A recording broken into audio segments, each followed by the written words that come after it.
Immigrants represent billions of dollars in buying power here in Oklahoma. The conversation often focuses on southern border crossings, but there's also a need for blue-collar work that newcomers are willing to fill. Yeah, guys, the AG told me that Chinese and Mexican crime groups are now working together, and Oklahoma is at the center of that. I caught up with the AG on his way to the airport before he got to Washington, D.C. tonight.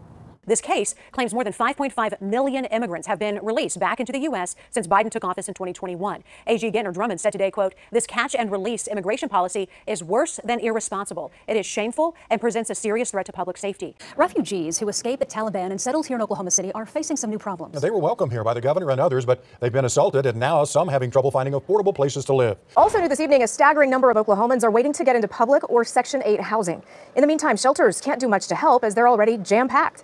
The majority of our Afghan refugees are big families requiring larger apartments, and those are harder for anybody to find right now. Oklahoma City's housing market is about a 98% occupancy. Patrick Raglow with Catholic Charities of OKC says refugees are also facing affordable housing problems. Many had high-paying jobs to support their large families back home. To fix this crisis, the executive director of the Oklahoma City Housing Authority says they'd need 4 times the units they have right now. Meanwhile, shelters around the city are hundreds of beds short.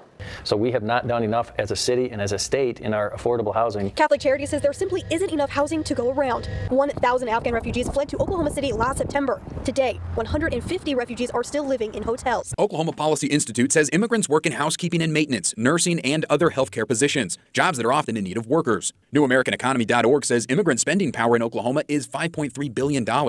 Raglow says the families were using federal COVID-19 dollars to help pay for rent for 18 months. For many, that money has run out. Now, Catholic Charities have launched Operation Move Out to find them a safe and affordable place to live. Mark Gillett with the Oklahoma City Housing Authority says nearly 30,000 individuals and their families are currently waiting to get into various public and Section 8 housing. Many qualify for different types of assistance, putting their names on multiple lists. That means in total, the wait lists are nearly 43,000 names long. And it's not uncommon to be on them for 2 years. The executive director says it comes down to finding enough living space without breaking the bank. They have to be able to afford the place. We can put them in a place really nice while there's federal support, but when the federal support goes away, they have to be able to stay there. But housing isn't the only uphill battle. And Oklahoma City is in the process of beginning the Maps for Homeless program to renovate public housing units in targeted areas. Gillett says it should help, but it's going to be a while before families can even move in. Officials say what is really needed is more people signing up to be Section 8 landlords. They say it will guarantee the landlords a source of income.